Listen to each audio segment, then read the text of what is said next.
네, 여러분 충성하면 떠오르는 시가 있습니다. 저는 정몽주의 단심가인데요. 제가 한번 읽어드리겠습니다. 한번 보겠습니다. 이 몸이 죽고 죽어 100번 고쳐주고 백골이 진토되어 넋이라도 있고 없고 임양한 일편단심이야 가실 줄이 있으랴. 여러분 얼마나 멋집니까? 임향한 일편단심이야 가실 줄이 있으랴. 참 멋진 표현이 아닐까라는 생각이 듭니다. 그러면서 한 가지가 궁금하더라고요. 여러분은 어떻습니까? 여러분에게는 이 임이 도대체 누구입니까? 여러분은 과연 누구에게 충성을 하고 싶으십니까? 여러분의 사랑하는 자녀입니까? 사랑하는 배우자입니까? 부모님입니까? 아니면 여러분이 섬기는 그런 직장이나 사업장이십니까? 저는 고난주간을 맞이하면서 우리의 단심가가 주님을 향한 일편단심이 되기를 진심으로 축복합니다. 그래서 여러분 오늘 설교 말씀을 다 듣고서는 여러분이 한번 결심을 하면서 이런 심정을 하나님께 드릴 수 있기를 기원합니다. 여러분 그런 마음으로 다시 한번 이 임 대신에 주님을 넣어서 우리가 한번 읽어보도록 하겠습니다. 함께 읽겠습니다. 시작. 이 몸이 죽고 죽어 100번 고쳐주고 백골이 진토되어 넋이라도 있고 없고 주님을 향한 일편단심이야 가실 줄이 있으랴. 주님을 향한 일편단심이야 가실 줄이 있으랴. 주님 앞에 그렇게 충성하는 여러분 되시길 진심으로 축복합니다. 여러분 그런데 충성하면 왠지 우리가 좀 부담스럽습니다. 그렇지 않습니까? 희생을 좀 많이 하는 것 같고 손해를 보는 것 같아서 꼭 그렇게 충성하며 살아야 될까라는 생각이 듭니다. 그러나 여러분 충성이라는 것은 성령의 9가지 열매 중에 하나이죠. 성령을 모신 사람은 자연스럽게 주님 앞에 충성하고자 하는 마음이 불같이 일어나는 것입니다. 또 우리 예수님께서는 서머나 교회를 향해서 너희가 죽도록 충성하라. 그리하면 생명의 면류관을 너희에게 주시리라. 이렇게 약속을 하셨어요. 그렇기 때문에 여러분 우리가 충성이라는 거 비록 좀 이 땅에서는 손해보는 것 같고 또 여러 가지 부담도 되지만 이 충성이야말로 주인의 마음을 시원케 하는 얼음 냉수와 같은 또 주님의 즐거움에 참여하는 하나님의 기쁨이 되는 줄로 믿습니다. 여러분 그렇다면 이 충성의 사람이 성경에서 많이 등장을 하는데 특별히 오늘 본문에서는 저는 바울 사도가 참 생각이 많이 났습니다. 여러분 바울이 얼마나 충성스러운 사람이었는지 사도행전을 보면 우리가 많이 감동을 하는데요. 특별히 사도행전 20장을 보면 결박과 환난이 바울을 기다린다고 했을 때 바울이 어떠한 충성심을 고백하는지 말씀을 한번 보겠습니다. 사도행전 20장 23절 24절입니다. 오직 성령이 각성해서 내게 증언하여 결박과 환난이 나를 기다린다 하시나 내가 달려갈 길과 주 예수께 받은 사명 곧 하나님의 은혜의 복음을 증언하는 일을 마치려 하면은 나의 생명조차 조금도 귀한 것으로 여기지 아니하노라. 아멘입니다. 결박과 환난이 바울을 기다리고 있습니다. 그러나 주 예수께 받은 사명을 위해서 나의 생명조차 조금도 귀한 것으로 여기지 아니하노라. 여러분 정몽주의 단심가를 뛰어넘는 하나님 앞에서의 신앙 고백인 줄로 믿습니다. 여러분 이렇게 바울 사도는 하나님 앞에 참 충성스러운 사람이었습니다. 그런데 바울 사도의 이런 고백뿐만 아니라 오늘 디모데전서 1장 12절을 보니까 하나님께서 바울을 충성되이 여겨주셨다라고 말씀하고 있습니다. 오늘 말씀 12절 한번 보겠습니다. 나를 능하게 하신 그리스도 예수 우리 주께 내가 감사함은 나를 충성되이 여겨 내게 직분을 맡기심이니. 우리 예수 그리스도께서 바울에게 직분을 맡기셨는데 어떻게 여겼다고요? 충성되이 여겼다라는 것. 충성되이 여겼다라는 이 말씀이 수동태로 표현이 되어 있습니다. 즉 하나님께서 직분을 주시고 충성된 자로 인정해 주셨다라는 것입니다. 여러분 우리가 참 오해할 수가 있어요. 바울은 날 때부터 뭔가 뛰어났기 때문에 그가 가진 능력과 힘 때문에 하나님이 직분을 주셨을까? 또 하나님이 충성스럽게 여겨주셨을까라고 생각하지만 바울은 그렇게 고백하지 않습니다. 하나님께 감사와 찬송을 올려드리고 있어요. 그래서 여러분 오늘 말씀 12절을 보면 내가 우리 주 예수 그리스도께 감사한다 라고 감사를 고백하고 있고요. 또 마지막 17절을 보면 홀로 하나이신 하나님께 존귀와 영광을 올려드립니다. 오직 하나님 앞에만 영광을 돌리는 사도의 모습을 발견할 수가 있습니다.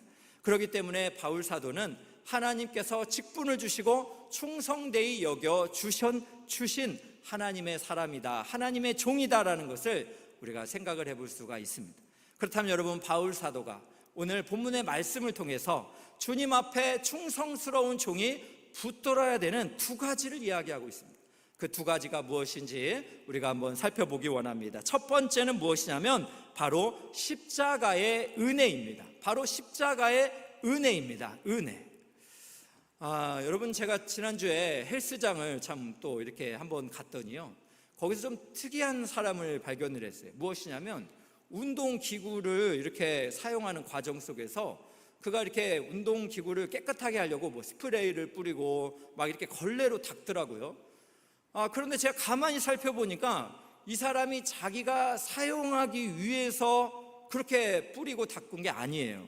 신기하게도 그가 다 사용한 이후에 뿌리고 닦더라는 것이에요.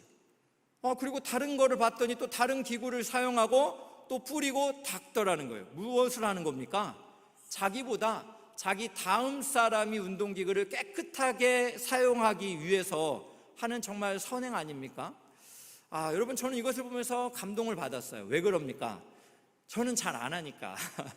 근데 우리 본성은 좀 그런 생각을 잘 안 하지 않습니까? 내가 깨끗하고 내가 잘 쓰기 위해서 하는데 이 형제는 반대로 이렇게 섬기는 것을 보면서 참 감동이 되었습니다. 여러분, 우리가 하나님을 섬기고 하나님이 사랑하시는 사람들을 섬길 때에도 여러분, 이렇게 누군가에게 선행을 한다는 거, 사랑을 베푼다는 거 쉬운 일이 아닙니다. 그것은 참으로 우리에게 본성적으로 어려운 일입니다. 그런데 여러분, 바울 사도는 이렇게 하나님과 또 그가 사랑하시는 사람들을 사랑하며 섬길 수 있었다는 거예요. 그 비밀이 어디에 있는가? 그것은 바울이 과거에 자신이 어떤 존재였는지를, 자기의 죄에 대한 정확한 인식이 있었습니다. 그래서 여러분, 오늘 말씀 13절을 한번 보겠습니다. 내가 전에는 비방자요, 박해자요, 폭행자였으나 도리어 긍휼을 입은 것은 내가 믿지 아니할 때 알지 못하고 행하였음이라.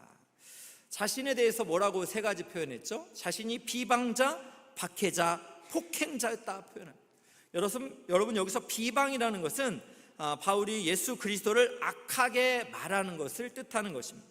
그래서 바울은 예수를 믿는 제자들에게도 예수의 이름을 모독하기를 강요했기 때문에 그는 바로 자신이 비방자였다라고 표현하고 있습니다. 또 그는 박해자였습니다. 그리스도인들을 그렇게 다른 나라까지 가서 잡아와서 죽이는데 그렇게 힘을 다했던 바로 박해자였습니다. 그리고 그는 폭행자였습니다. 이 폭행자라는 단어는 거만함과 불손함이 합쳐진 단어입니다. 그래서 사람들을 모욕을 하고 창피를 주는 일을 통해 만족을 얻으려는 사람, 이 사람을 바로 폭행자입니다. 바울은 자신의 말, 그리고 자신의 행동, 자신의 생각, 이 모든 것이 그렇게 비방자요, 박해자요, 폭행자였다라는 것입니다. 여러분, 실제로 우리가 사도행전을 보면 바울은 그 스데반의 죽음을 마땅히 여기는 사람이었습니다. 한 사람, 특히 예수를 전하고 예수를 믿는 이 스데반 집사가 그렇게 돌에 맞아 죽어가는 것을 매우 당연하게 여겼던 사람, 이 사람이 바로 바울 사도입니다. 그런데 여러분, 이렇게 비방자요, 박해자요, 폭행자인 바울이 예수님의 은혜를 넘치도록 받았다는 거예요. 그래서 오늘 말씀 14절을 보겠습니다. 우리 주의 은혜가 그리스도 예수 안에 있는 믿음과 사랑과 함께 넘치도록 풍성하였다. 무엇입니까? 이런 죄인된 바울에게 하나님의 은혜가 흘러 넘쳤다라는 것입니다. 여러분, 여기서 은혜가 넘쳤다라는 것은 무엇이냐면, 여러분, 비가 많이 내려와서 강이 넘쳐서 이 댐을 넘쳐서 이렇게 밀려오는 것, 이것을 바로 은혜가 넘쳤다라고 표현을 하고 있습니다. 그런데 여러분, 이 강물이 넘쳐서 이렇게 밀려오는데 무엇과 함께 밀려오는 거요? 믿음과 사랑과 함께 바울에게 흘러 넘쳐왔다라는 것입니다. 여러분, 그렇습니다. 바울 사도는 자신이 도저히 용서를 받을 수 없는 예수님과 또 그를 따르는 자들에게 매우 잔인하고 그렇게 참 나쁜 사람이었지만 우리 주 예수 그리스도의 은혜가 흘러 넘치고 그렇게 자기에게 물밀듯이 믿음과 사랑과 함께 왔기 때문에 그는 이 십자가의 은혜를 기억하는 사람이 되었다라는 것입니다. 여러분, 그렇습니다. 우리가 참 이 땅을 살아가면서 우리 믿음의 선배들은 이렇게 십자가의 은혜를 기억했던 사람입니다. 저는 오늘 말씀을 묵상을 하다가 존 뉴턴 목사님이 생각이 났습니다. 이 목사님은 신실한 어머니가 있었습니다.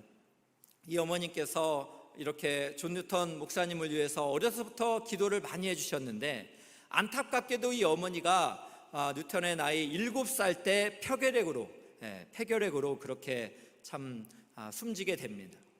그리고 참 이 존 뉴턴 목사님은 방황을 해요. 여러 가지 방황을 하다가 14살에 아버지가 그 노예 무역선의 선장이었기 때문에 이 무역선을 타게 되었습니다. 그리고 아프리카까지 건너가서 흑인 노예들을 잡아다가 유럽에게 파는 이런 상인의 역할들을 많이 했습니다. 그는 굉장히 타락했고 사람을 향해서 물건보다도 그렇게 참 안이게 여겼습니다. 그래서 그에 대한 여러 가지가 이야기가 있는데 혹시라도 노예들이 반항을 하면 바로 즉시 배 안에서 총으로 쏴 죽였습니다. 그리고 바다에 그렇게 흑인 노예들을 던져 죽였습니다. 그를 향해서 어떤 말들이 있냐면 사람을 잡아먹는 사람이다 라는 그런 닉네임까지 얻게 되었습니다. 그러던 어느 날 큰 풍랑이 그렇게 그가 탄 배에 찾아옵니다.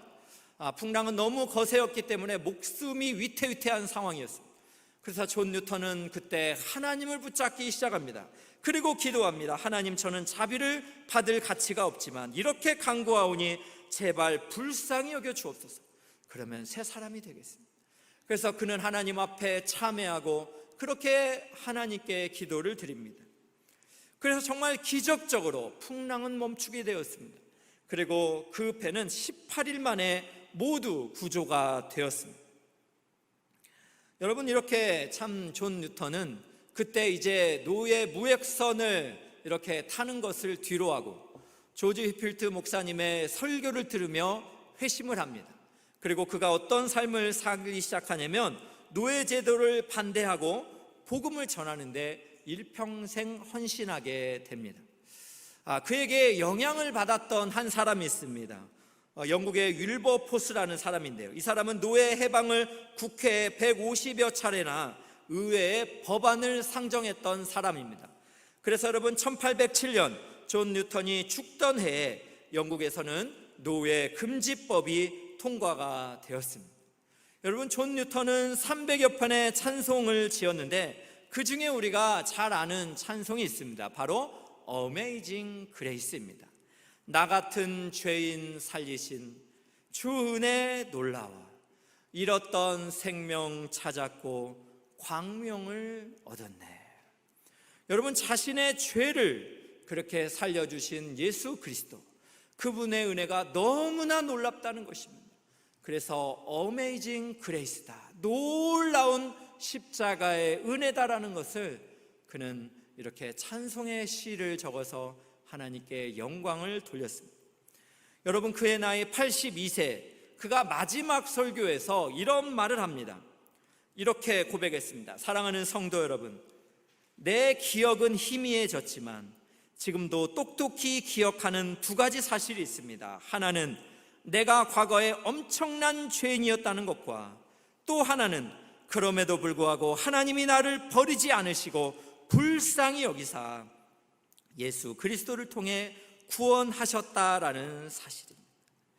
존 뉴턴이 세상에 떠나가기 전에 그가 희미해진 기억 속에서 분명히 아주 뚜렷하게 기억했던 두 가지 사실, 그 첫 번째는 자신이 정말 큰 죄인이었다라는 사실, 그리고 또 하나는 무엇입니까? 그럼에도 불구하고 하나님이 나를 버리지 아니하시고 불쌍히 여기시사 예수 그리스도를 통해 구원해 주셨다는 이 십자가의 은혜의 사실이었습니다. 여러분, 그렇다면 우리는 어떻습니까? 우리는 이렇게 신앙생활을 해가면서 우리가 도대체 기억하는 것은 무엇입니까?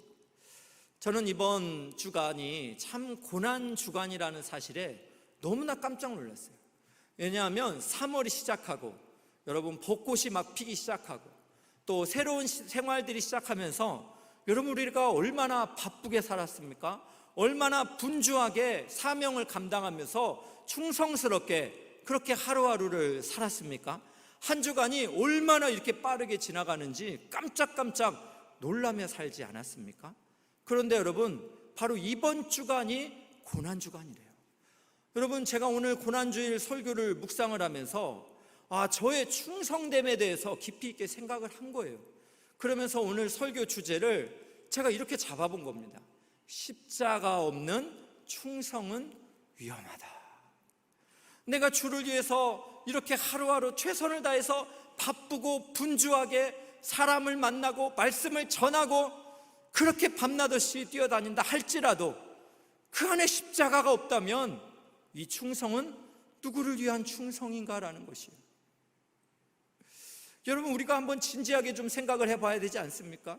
여러분도 아침에 일어나서 정말 바쁘고 분주하게 살지만 고난 주간을 받아들이는 여러분의 마음의 상태는 어떠하신가요? 또 이번 한 주를 십자가의 은혜를 묵상하면서 그 은혜의 감격 속에서 살고자 하는 그런 진실된 마음들이 있습니까? 우리가 이런 것을 잃어버렸다면 우리의 충성됨은 과연 누구를 위한 것일까요? 십자가 없는 충성은 우리 자신의 의를 쌓는 충성이 될 것입니다. 십자가 없는 우리 충성은 우리가 보상을 기대하는 충성이 될 것입니다. 그래서 여러분, 우리가 가정에서도 우리가 가족들을 섬기고 직장에서 우리 동료들을 섬길 때에 왜 우리가 마음이 상하는 건가요? 우리가 섬기는 이 십자가의 예수 그리스도의 이 헌신과 낮아짐과 고난에 대한 깊은 묵상이 없다 보니까 내가 이 정도 가족을 향해 했었는데 그 보상이 마음에 들지 않아서 서운한 거 아닙니까? 또 교회 안에서 또 우리가 섬기는 직장 안에서 이 십자가의 은혜를 우리가 망각했기 때문에 우리의 하루하루의 삶이 고되고 힘들기만 한 거 아닙니까? 왜 내가 이런 충성을 해야 되는지 우리가 여러분 의문이 들고 있지는 않습니까? 여러분, 이전에 스펄전 목사님께서 이런 말을 하셨어요. 십자가 앞에 서면 우리가 두 가지 때문에 울어야 된다는 거예요. 둘 중에 하나 때문에 울어야 되는 거예요. 그 하나는 무엇입니까? 십자가 안에서 죄인된 나를 구원해 주신 예수 그리스도의 그 놀라운 사랑 때문에 우리가 울어야 된다는 거예요. 또 여러분, 우리가 다른 편에서 울어야 된다는 거예요. 이 죄인된 나를 구원해 주신 어메이징 그레이스가 있음에도 불구하고 이 십자가를 바라보면서 아무런 감흥이 없는 나의 죄인된 모습 때문에 울어야 한다, 이런 말을 했습니다. 여러분, 오늘 어떻습니까? 고난주의를 함께 시작하면서 십자가 앞에서 무엇 때문에 우십니까? 죄인된 나를 구원해 주신 십자가의 은혜 때문에 우십니까? 아니면 십자가를 바라봐도 아무런 감동이 없는 나의 타락한 죄성이 나를 지배해 버렸기 때문에 주님, 나를 구원해 주십시오라고 그렇게 여러분 울고 있으시겠습니까? 고난주의를 맞이하여 이 십자가의 은혜가 가슴에 깊이 새겨지는 여러분 모두가 되시기를 주의 이름으로 축원합니다. 여러분, 우리가 두 번째로 충성된 종이 붙잡아야 될 것이 있습니다. 그것은 바로 십자가의 능력입니다. 십자가의 능력이에요. 여러분, 우리가 이 땅을 살아가면서 참 능력을 얻기를 원합니다. 좀 힘이 있고 권세가 있고 능력이 있어야 우리도 또 윤택한 삶을 살 수 있고 또 우리가 사랑하는 사람들에게 뭔가 윤택함을 흘려보내줄 수 있기 때문이지 않습니까? 그래서 여러분, 우리가 그 능력을 얻기 위해서 열심히 준비도 하고 또 성공하려는 그런 목표를 가지고 있습니다. 그런데 여러분, 성경을 보면 십자가가 능력이라고 말을 해요. 여러분 좀 이상합니다. 십자가가 능력이라니요. 유대인들이 봤을 때는 율법의 저주를 받은 자, 나무에 달린 자가 저주받았다 이렇게 표현하지 않습니까? 그래서 유대인들이 보기에는 너희들이 믿는 예수가 십자가에 달린 것은 저주받은 십자가다라고 아주 미련하다라고 생각을 했습니다. 또 로마인들이 보기에도, 또 헬라인들이 보기에도 정말 힘없고 약한 사람들이 짊어지게 되는 십자가라고 생각했습니다. 그러나 여러분, 예수를 믿는 사람들에게는 십자가가 죄인된 영혼을 살리는 능력의 십자가인 줄로 믿습니다. 여러분, 이것을 우리가 정말 믿고 확신할 수 있는 것은 저는 오늘 말씀을 보면서 참 소망이 생겼습니다. 오늘 말씀 15절을 한번 같이 보겠습니다. 믿보다 모든 사람이 받을 만한 이 말이요, 그리스도 예수께서 죄인을 구원하시려고 세상에 임하셨다 하였도다. 죄인 중에 내가 괴수니라. 우리 주 예수 그리스도께서 우리 죄인들을 구원하시려고 이 땅에 임하셨다, 성육신하셨다라는 것입니다. 그리고 십자가에 달려 죽으셨다라는 것입니다. 그런데 여러분, 오늘 15절 하반절에 뭐라고 지금 바울이 표현합니까? 죄인 중에 내가 괴수라는 거예요. 괴수. 여러분이 괴수라는 것은 으뜸된 자, 앞선 자라는 것을 말하는 거예요. 그러니까 죄인 중에 으뜸되고 앞선 건 무엇입니까?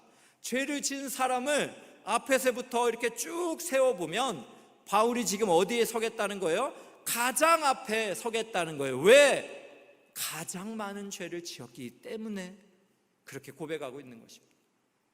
여러분, 그래서 죄인 중에 괴수라는 이 괴수라는 표현을 세번역 성경에서는 우두머리다라는 표현을 합니다.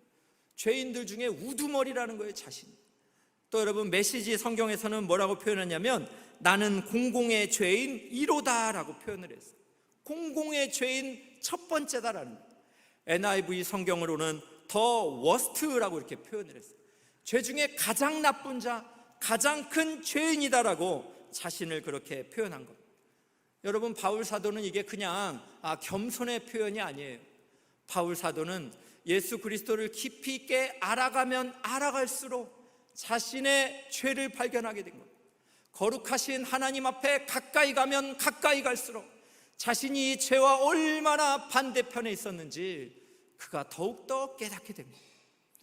바울이 죄인 중에 괴수라라고 고백했던 이 시기를 우리가 생각을 해봐야 되는데, 그것은 바로 바울이 순교하기 한 2년 전쯤 된다라고 하는 거예요. 우리가 생각했을 때 예수를 처음 만났을 때 내가 정말 죄인입니다라고 고백했던 그 순간이 아니라는 거예요. 그렇다면 바울이 예수님을 만나고 그가 시간이 지나면서 더 깊이 죄인이라는 것을 발견하게 됩니다. 그것을 여러분 하나씩 살펴보면 AD 55년경에 바울이 고린도 교회에 편지를 한 내용을 보면 바울의 고백이 이렇습니다. 고린도서 15장 9절입니다. 나는 사도들 중에 지극히 작은 자라. 지금 바울이 누구와 고백하는 거예요? 사도들과 이렇게 비교를 해봤을 때 내가 그 중에 작은 자다. 여러분, 이것도 우리가 얼마나 겸손의 태도인가 생각을 하겠죠. 그런데 여러분, AD 60년입니다. 바로 바울이 크리스천이 된 지 한 25년 정도 되었을 때 그가 이렇게 에베소 3장 8절에 선포합니다. 모든 성도 중에 지극히 작은 자보다 더 작은 자라는 것. 이제 모든 성도들과 비교를 해봤을 때 내가 그 작은 자보다 더 작은 자구나라는 것을 그가 깨닫게 되었어요. 그리고 여러분, 그가 순교하기 바로 한 2년쯤에 그는 디모데전서 1장 15절에 이렇게 고백하는 거예요. 죄인 중에 내가 괴수니라. 죄인 중에 내가 우두머리라고 고백하고 있는 것입니다. 여러분, 어떻게 된 것입니까? 예수를 만나고 시간이 더 깊어지면 깊어질수록, 거룩하신 주님 앞에 서면 설수록 내가 진짜 죄인이구나라는 그가 깨닫게 되었다라는 것입니다. 그런데 여러분, 바울 사도는 여기에서 끝나지 않았어요. 이렇게 그의 죄를 발견하면서 그는 계속해서 소망을 갖기 시작합니다. 그것이 무엇입니까? 오늘 말씀 16절입니다. 한번 같이 보겠습니다. 그러나 내가 긍휼을 입은 까닭은 예수 그리스도께서 내게 먼저 일체 오래 참으심을 보이사 후에 주를 믿어 영생 얻는 자들에게 본이 되게 하려 하심이라. 바울이 지금 무슨 고백을 하는 겁니까? 죄인 중에 내가 첫째 되는 죄인인데, 그런데 내가 긍휼을 입었다는 거예요. 그러면서 바울이 깨닫게 된 것이 있어요. 예수 그리스도께서 나를 이렇게 오래 참으심으로 말미암아 후에 주를 믿고 영생을 얻는 자들에게 본이 되게 하려 하심이라라는 거예요. 이것을 여러분 우리말로 조금 표현하면 이런 거죠. 바울이 자신 같은 이 죄인 중의 괴수를 하나님께서 긍휼히 여기시고 자신을 이렇게 구원해 주셨다라는 것은 나보다 죄를 덜 지은 이 땅의 많은 사람들은 우리 주 예수 그리스도께서 오래 참아주시고 긍휼히 여겨주시고 불쌍히 여겨주시사 반드시 구원해 주실 것이다라는 이런 소망을 그렇게 이야기하고 있는 것입니다. 여러분, 저는 이 소망을 생각을 할 때 얼마나 감동이 되었는지 몰라요. 지금 여러분 바울 사도가 살아서 이 가운데 선다면 그런 말을 지금 하나님 앞에서 하는 거예요. 하나님, 이 모든 사람들 중에 내가 가장 큰 죄인입니다.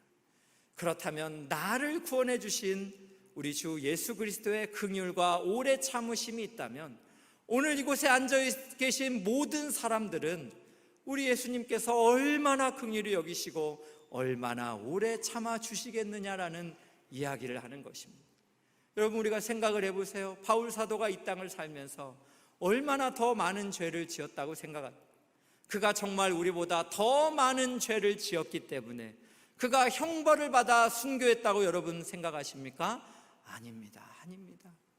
그는 예수 그리스도를 정말 그 가운데 모시고 자기가 죽는 것도 유익함이다. 내가 살든지 죽든지 거하든지 떠나든지 그리스도를 존귀하게 하기를 원한다라고 그는 고백하고 있어요. 그렇게 일생을 살아왔던 바울이 지금 우리 가운데 죄인 중에 괴수다라고 표현하는 이 표현 속에서 여러분, 우리가 하나님께서 우리를 부르시는 소망을 발견할 수 있기를 주님의 이름으로 축원합니다. 여러분, 저는 참 이 말씀을 묵상하면서 사역훈련을 함께하는 우리 성도님들 생각이 났습니다. 여러분, 지금 사역훈련을 함께하면서 로마서 8장 말씀을 암송하고 있습니다.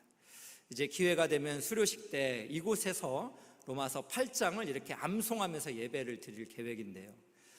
그런데 지금 그 로마서 8장을 암송하면서 정죄는 끝났다, 예수 그리스도 안에서 우리의 모든 죄가 용서를 받았다, 이런 말씀들을 이렇게 묵상을 했습니다.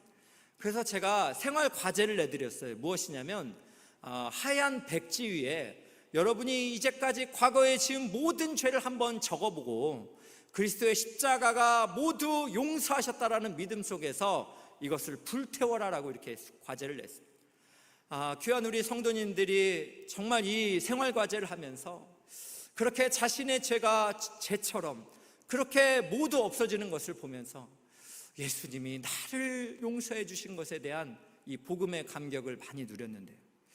그 중에서 어떤 성도님께서 이 생활 과제를 내셨는데 제가 너무 감동이 돼서 그 성도님께 허락을 받고 여러분에게 한번 읽어드리기를 원합니다. 성도님이 이렇게 과제를 했습니다. 목사님, 제가 근본 사역훈련 중에서 죄가 가장 많은 사람이라는 생각이 듭니다. 하지만 그 많은 죄만큼 용서해 주신 그리스도가 계심에 그만큼 용서도 많이 받은 축복의 아들이기도 합니다.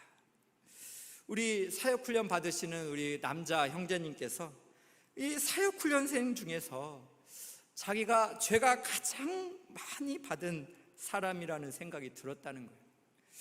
하지만 그 많은 죄만큼 용서해 주신 그리스도가 계심에 그만큼의 용서도 많이 받은 축복의 아들이다 라는 은혜를 누리게 되었다는 것입니다. 그러면서 계속해서 이런 표현을 합니다. 제자훈련 시작할 때 동료들 간에 인생의 목표를 공유한 적이 있습니다. 그때 저의 목표가 첫째는 주님께 인정받기, 가로 열고 이건 너무 어려운 목표라 달성이 불가능, 물음표, 웃음표시, 가로 닫고. 네, 쉽지 않았던 것 같아요. 주님께 인정받기, 네, 물음표, 웃는 표시, 가로 닫고. 네, 이분 마음이 보이죠. 둘째는 가족께 인정받기였습니다. 그 중에 가족께 인정받기는 진행 중에 있는 것 같습니다. 아내가 저의 변화를 보면서 주님이 살아계시다 하는 점을 확신한다고 요즘 종종 얘기할 때 뿌듯하기도 하지만 저는 인정받으려고 노력한 것이 없습니다. 하나님께서 저를 어떻게 하셨나 본데 저는 인지를 못하고 있습니다. 여러분 참 정말 감동되지 않습니까? 아내분께서 말을 하는 거예요. 당신의 모습을 보니까 주님이 살아계신다라는 이런 확신이 든다라는 거죠. 그런데 이 남편의 고백은 이런 정직한 고백이잖아요.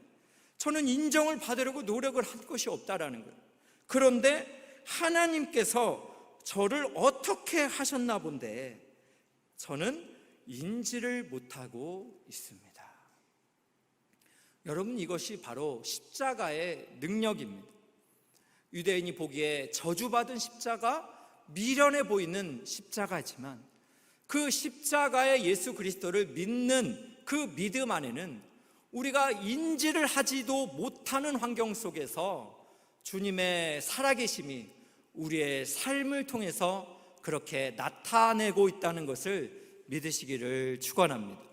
그렇다면 여러분은 어떻습니까? 정말 십자가가 능력의 십자가라는 것을 믿으십니까? 고린도전서 1장 18절에 이렇게 말씀합니다. 십자가의 도가 멸망하는 자들에게는 미련한 것이요 구원을 받는 우리에게는 하나님의 능력이라. 십자가의 도가 멸망하는 자들에게는 미련한 것이지만 구원을 받는 우리에게는 하나님의 능력이 되는 줄로 믿습니다. 그렇다면 여러분, 이 십자가를 우리가 가슴에 품고 있을 때 그 십자가는 능력이 되어서 우리의 삶의 섬김으로 그렇게 낮아짐과 죽어짐으로 나타나게 될 줄로 믿습니다. 여러분, 저는 오늘 고난주의를 이렇게 드리면서 여러분 이 참 나무 십자가 한번 보여주시면 좋겠습니다. 이 나무 십자가를 보면서 얼마나 또 감동이 되는지 모르겠어요. 여러분, 이 나무 십자가는 십자가의 능력을 경험한 우리 성도님이 직접 만드신 것입니다. 그것을 어디서 만든지 아세요? 드림센터 옥상에서 직접 만들었어요. 여러분, 이렇게 대못이 박혀 있는 거 보입니까? 이것을 만들어서 옥상에서 5층 높이에서 여러분 내려온다고 생각을 해보세요. 저는 그 내려가는 소리를 직접 들었는데 예수님의 골고다가 하니까 싶은 생각이 들 정도로 여러분 정말 감동이 되었습니다. 여러분, 우리 성도님들 중에는 십자가의 그 능력을 체험하신 분들이 참 많이 있으세요. 우리 엘사랑교회는요 그렇게 십자가의 능력을 경험한 한 분 한 분이 보이지 않는 사랑의 수고를 다했고 있기 때문에 교회가 이렇게 든든히 서가고 있는 줄로 믿습니다. 여러분, 저는 참 이 말씀을 묵상하면서 저도 이렇게 목회를 하는 사람이잖아요. 그래서 우리 성도님들 섬기면서 항상 우리 성도님들이 행복하기를 정말 그렇게 기도하고 은혜를 구하고 있습니다. 그런데 이렇게 성도님들을 섬기다 보면 제 힘으로 참 안 될 때를 많이 경험을 합니다. 그때는 하나님의 은혜를 구하고 또 하나님의 지혜를 구하는데요. 요 며칠 사이에도 이렇게 하나님께 기도를 드리다가 바로 어제 토요일이었어요. 제가 어제 토요일에 눈을 이렇게 딱 떴는데 성령께서 저에게 하나의 이렇게 말씀을 주신다라는 생각이 들었어요. 너무 이 말씀이 생생하게 저에게 살아있고 운동력이 있어서 여러분에게 한번 나누고 싶어요. 그 말씀은 전도서 4장 12절입니다. 한 사람이면 패하겠거니와 두 사람이면 맞설 수 있나니 세 겹줄은 쉽게 끊어지지 아니하느니라. 그렇구나. 한 사람이면 교회를 세워갈 수 없지만 두 사람이면 우리가 함께 세워갈 수 있다라는 거예요.